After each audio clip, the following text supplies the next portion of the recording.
bom ter você aqui no canal do Portal Revoluta. Chegamos ao episódio 14 da quarta temporada do programa literário Eu Que Fiz e eu quero saber se você já se inscreveu no canal. Se não, eu te convido a se inscrever e ativar o sininho para receber as notificações de novos vídeos que aparecerão aqui no canal, tá bom?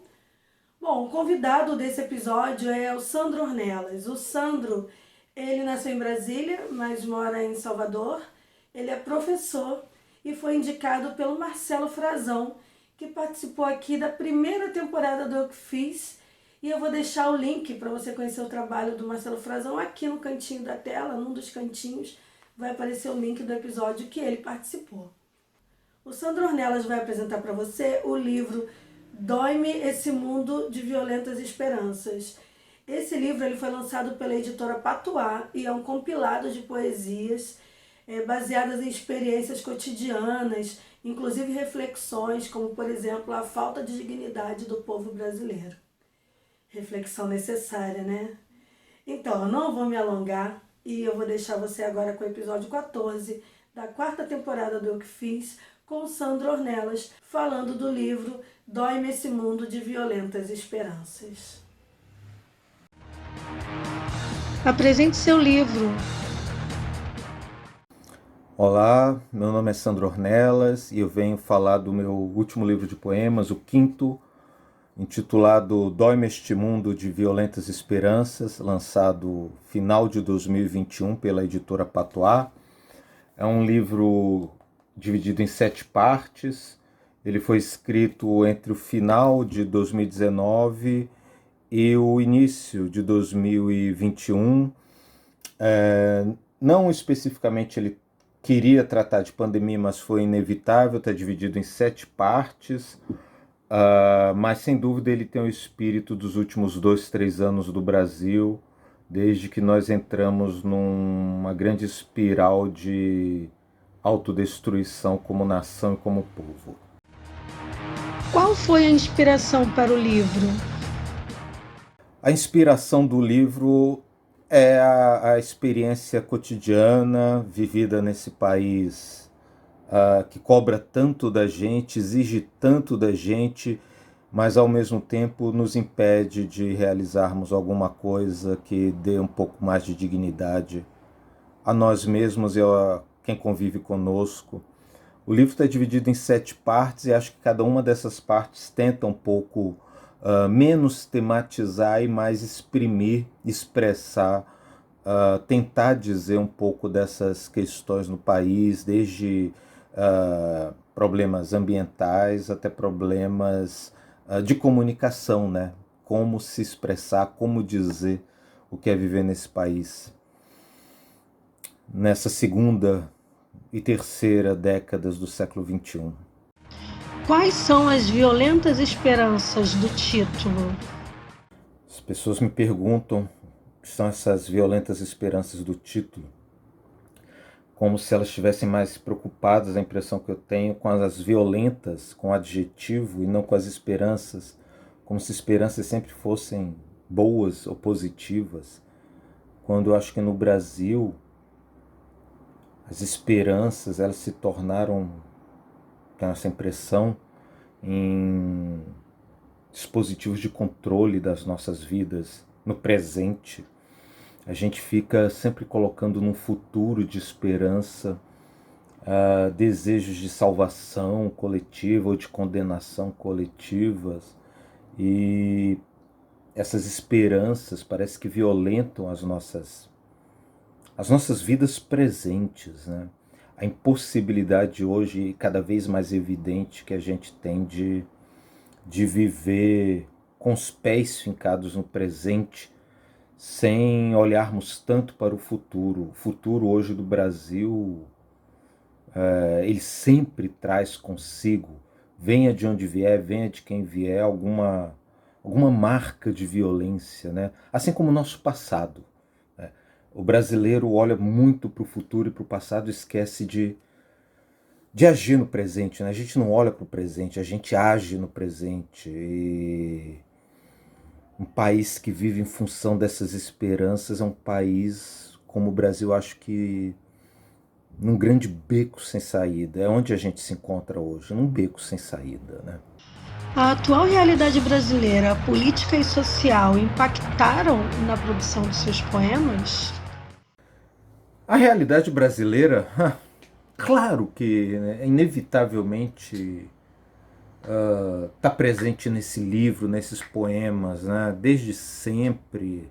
Não tem como. Se você está vivo no Brasil dos últimos 10 anos, de alguma forma, mesmo que você não fale disso, não falar do país é uma maneira de ser influenciado e referenciado por essa realidade, né? Te localiza nela de alguma maneira.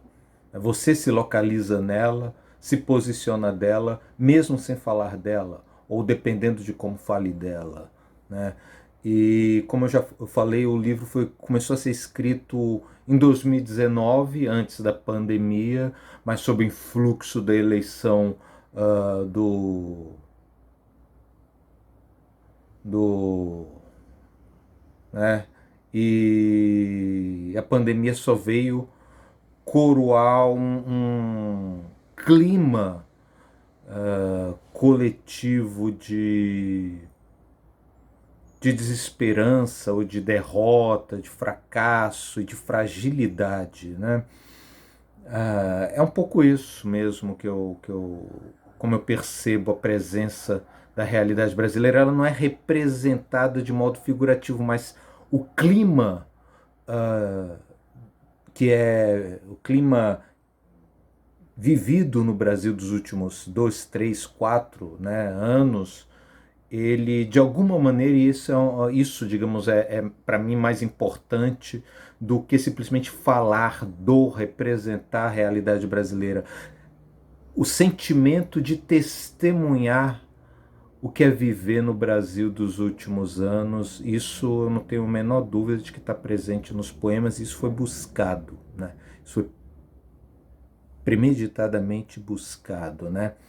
Entender os poemas e o livro como esse meu testemunho, né? Pessoal de alguma maneira, mas como diz um verso do Mayakovsky, por motivos pessoais, mas sobre o modo de vida coletivo. É isso. Por que você dividiu o livro em 7 partes? O livro está dividido em 7 partes, portanto, né? Elas estão nomeadas Esculpir a Inspiração, que são poemas muito específicos que eu tirei de notícias de jornal, o próprio texto, e dei algumas arrumadas, né? Poli algumas passagens para que, colocados em versos, essas passagens colocadas em versos, elas soassem mais musicais, ou mais diretas, ou mais precisas, né? É isso, eu achei inspiração naqueles textos e o que eu fiz efetivamente foi esculpir as passagens, um pouco como aquela história do escultor que vê um pedaço de pedra bruto e esculpe para desenterrar dali o que ele já tinha percebido que era escultura, né? A segunda parte são 2 alegorias em que eu construo através de figuras, de animais, alegorias para falar da humanidade, da época em que nós vivemos, né? O Embalo das Redes é um longo poema em 9 partes sobre as redes, não as redes para nos embalarmos, mas as redes sociais. Inspirar as Palavras são poemas sobre o que é viver nesse país e nas cidades desse país hoje, cidades tomadas por urgências impossíveis de serem resolvidas. Quinta parte, Limiares, são poemas que falam justamente dessa possibilidade ou impossibilidade de se achar limites no mundo e no Brasil contemporâneos entre amor e guerra, né? Casos de amor e guerra, como diferenciar o que se ama daquilo que se odeia, né? Descrever Melancolias, a sexta parte, são poemas que tentam descrever quadros e filmes melancólicos, né? E também uma obra plástica do Ron Mueck, em que a imagem clássica visual da melancolia, o homem com a mão apoiando o rosto, né, o rosto decaído. E eu descrevo isso em quadros, a Tarsila do Amaral, a Baporu, o Dr. Gachet do Van Gogh, mas, bom, tem filmes, e aí vai. E a sétima parte, sobre alguns modos de existência das postagens, são poemas justamente que em alguma medida falam sobre a tentativa de comunicar algo nesses tempos em que nós não conseguimos mais dialogar, não conseguimos mais nem ouvir, né? Apenas gritar e berrar. Alguns poemas já habitaram em outras publicações. Como você os escolheu para fazerem parte deste livro? Você me perguntou se alguns poemas foram publicados antes em livros ou revistas. Sim, né? Toda a série poema no livro, a parte número 5, Limiares, Amor e Guerra, foram escritos para a antologia Poemas de Amor e Guerra, organizada pelo Lima Trindade, publicado pela Vila Olívia Edições, uma antologia chamada Poemas de Amor e Guerra. Eu participei com outros 6 poetas que escreveram justamente sobre isso, né? Poemas e essas possibilidades de relacionamento ou não entre o amor e a guerra, com ilustrações de Marcelo Frazão, poemas visuais, né? Também com outros 6 poetas baianos aqui da Bahia. Além desses poemas de amor e guerra, o poema Postagens Cifradas para a Cidade da Bahia foi publicado na revista Laroyer em 2021. Né? Todos eles foram modificados mais ou menos entre a revista e o livro, né? Da publicação original para a revista ou para a antologia e o livro. Né? Os poemas, no final dos contos, nunca estão completamente prontos, mesmo publicados em livro. Né? Dá sempre uma vontade de mudar uma palavra, deslocar um verso, refazer uma frase, alguma coisa. E isso é um trabalho interminável, por isso que em algum momento eu sempre dou um basta e segue para publicação. Né? E eu gosto de escrever sobre encomenda, é uma coisa que eu estou aprendendo e tem sido bom esse tipo de processo. Acho que ajuda não é simplesmente otimizar, mas direcionar a energia criativa, né? Energia de escrita mesmo. Você concentra e direciona para um alvo. Né? Depois aquilo pode ganhar outros contornos, mas indo para um alvo, isso permite não sei, acho que rende mais, né? Uma rentabilidade maior para a escrita. Fale um pouco do diálogo dos poemas com obras de arte e poemas de outros artistas. Olha, é impossível não escrever hoje sem você ter em mente quem veio antes, quem escreveu antes, outros escritores, outros artistas, filmes, pintores, músicos no Brasil, e de alguma maneira, direto ou indiretamente, voluntário ou involuntariamente, a gente está citando alguém, dialogando com alguém, mesmo que quando isso não fica explícito na superfície do texto. Eu tentei deixar explícito em vários momentos, sobretudo na sexta parte de Escrever Melancolias, em que eu escolhi justamente artistas visuais com os quais dialogar, né? E acho que, na verdade, essa sexta parte era um livro que eu tinha em mente. Né? Pegar Caravaggio, pegar Edvard Munch, pegar Tarsila do Amaral, Van Gogh, pegar quadros famosos sobre o tema da melancolia, escrever poemas em que eu descrevo os quadros, né? E a tentativa de descrever poeticamente o quadro, sendo fiel ao quadro, mas ao mesmo tempo mostrando que essa fidelidade, a fidelidade por palavras, ela sempre trai aquilo que é olhado. E a melancolia é o espírito da época, né? Se nós entendermos melancolia como, digamos, o nome histórico e artístico que hoje nós entendemos por depressão, né? É o espírito da época. Não tem como falar em alegria. Acho que seria falso da minha parte. Agora, ao mesmo tempo, eu queria quadros antigos para dar essa perspectiva histórica para o que nós vivemos, sem acharmos que a nossa tristeza contemporânea ela é única, original e nunca antes fomos tão tristes como hoje, né? Acho isso também um engano, mas é hoje que vivemos.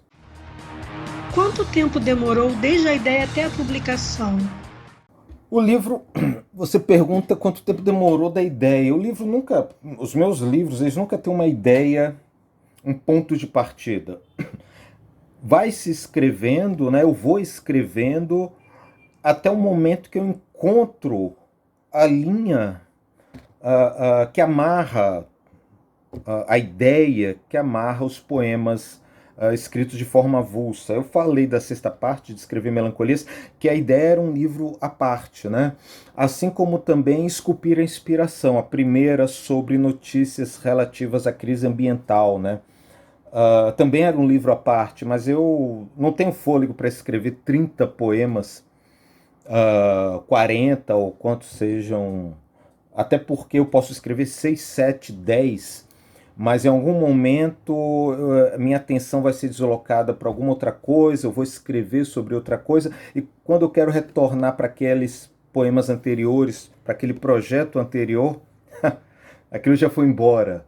Eu não consigo mais achar o fio da meada. E aí eu vejo que são 7 partes no livro, de alguma maneira são 7 livros, 7 embriões de livros, né? Ou embriões de 7 livros independentes. Mas a ideia, no final das contas, eu acho que eu consigo, não só pela sequência de cada parte, como dos poemas dispostos em cada parte, amarrar, né? Dar um encadeamento e construir um discurso único para o livro, um conceito e uma noção, né, para esse livro, que no caso desse livro é Dor e Esperança, a dor que vem do excesso de esperança, né? Agora, os primeiros poemas foram escritos na segunda metade de 2019, quando eu lancei o livro anterior, o Em Obras, né? Quando ele foi engatilhado para publicação, eu comecei a produzir outros poemas, tendo essas ideias de livros que nunca se fechavam e puxavam outros livros que não se fechavam e puxavam outros livros. Até o momento que eu consegui achar um fio entre aquelas partes, aqueles livros inacabados e organizar tudo isso 2 anos depois, né? Na primeira, meados de 2021, a pandemia. Infelizmente, a pandemia foi bastante estimulante, pelo menos para mim, no sentido de tentar lidar e tentar achar formas de lidar com o que todos nós estávamos vivendo, e ainda estamos, mas nos piores momentos a palavra foi a minha forma, né? A palavra poética. Alguma curiosidade sobre o processo criativo? Eu acho que sobre o processo criativo eu acabei falando, né? Sempre essa incompletude dos processos parciais de criação, né? Como várias ideias surgem, estimulam a criação de poemas, de séries de poemas, mas nunca séries muito longas, são sempre séries pequenas, pontuais. Acho que isso também é resultado do tempo em que vivemos, com tanta informação chegando, aos atropelos, né? E fica difícil a gente manter por muito tempo, eu pelo menos não consigo manter por muito tempo o fio de uma ideia que me permita desenvolver vários poemas em série em torno daquela ideia. Eu sempre paro com 8, 9, né, e os outros 10, 11 no máximo são resultado desse esforço para pelo menos fechar um pequeno bloco de poemas, né? Quem fez a arte gráfica?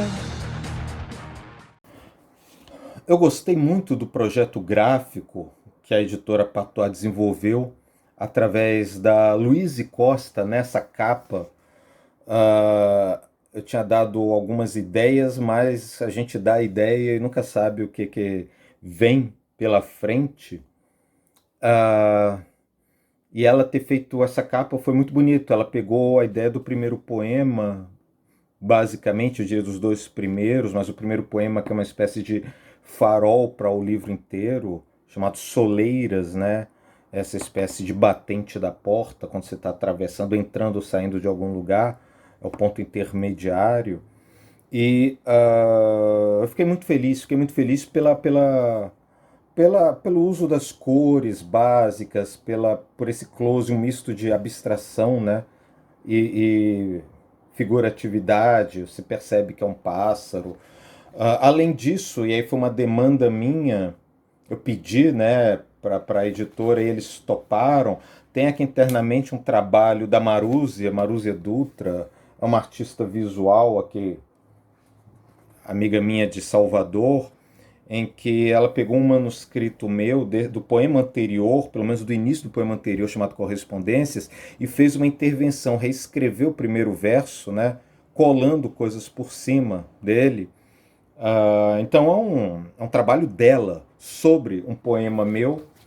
Ela foi criando outras palavras e colando por cima do manuscrito, né? E eu achei que ficaria legal ver essa imagem depois do poema, do meu poema, né? Esse diálogo com a Marusca, que é uma pessoa que eu gosto muito do trabalho dela e queria tê-la junto com os poemas também. Como foi o seu contato com a literatura?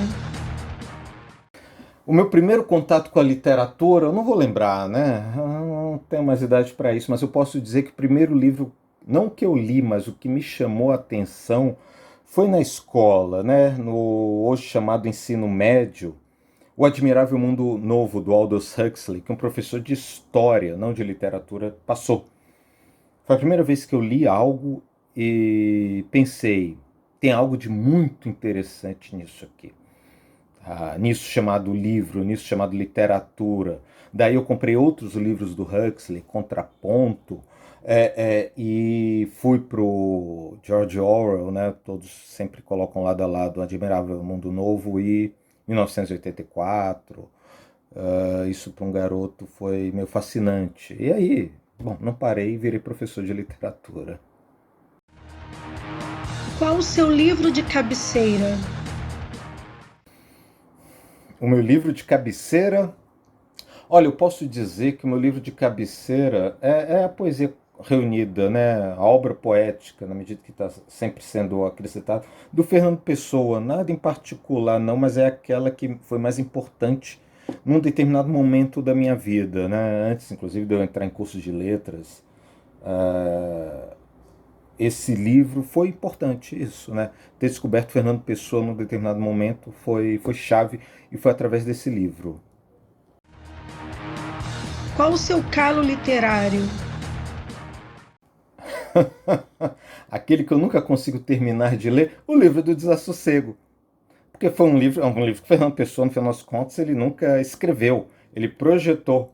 Né? Se eu tenho 4 versões diferentes, eu nunca consegui terminar de ler. Né? E é um calo, porque eu gostaria de ler a versão final do Pessoa, para ficar no mesmo âmbito, mas é isso, ele nunca escreveu esse livro. É um livro inventado pela crítica literária. Qual é o livro que mais gosta de ter na estante? O livro que eu mais gosto de ter na estante para manter a história é o livro do Desassossego do Fernando Pessoa também, né? Eu tenho 4 edições diferentes desse livro, feitas cada uma por um crítico particular, o que resulta em 4 livros do Desassossego diferentes, fora estudos, etc. Eu gosto muito desse livro, é um livro importante.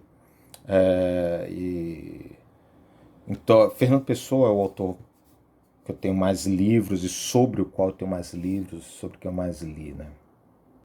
Qual é o livro mais velho na sua estante? O livro mais velho em minha estante eu não faço a mínima ideia. Dos que eu comprei é justamente o Admirável Mundo Novo do Aldous Huxley. Mas o editado há mais tempo eu não sei. Já tive livros do século XIX, eu nem sei se eu ainda tenho. Não sei, eu teria que olhar um por um. Eu não fui olhar para responder essa questão, então fiquem abertos. Eu não faço ideia mesmo. Não tenho a mínima ideia. Qual é a sua mania literária? E a minha mania literária, não há salvação, né? É uma frase antiga. Não há salvação fora do sublinhado, né? Do grifo, se você quiser. É ler livros com lápis na mão. Para sublinhar, para escrever nas margens, para discordar, para tudo. Né? Os livros lidos são livros ciscados, né? Livros com os quais a gente dialoga e livros que fazem a gente pensar. É isso. Essa é uma mania. Mania quase necessidade. Eu não consigo ler sem lápis. Não leio sem lápis. Uma coisa puxa a outra. O livro, eu vou indicar para vocês o livro de um escritor aqui da Bahia de Salvador, um poeta que eu admiro muito como poeta, lançado em 2021 também, é o 4º livro dele, ou é o 5º, eu já não sei. É lançado pela editora goiana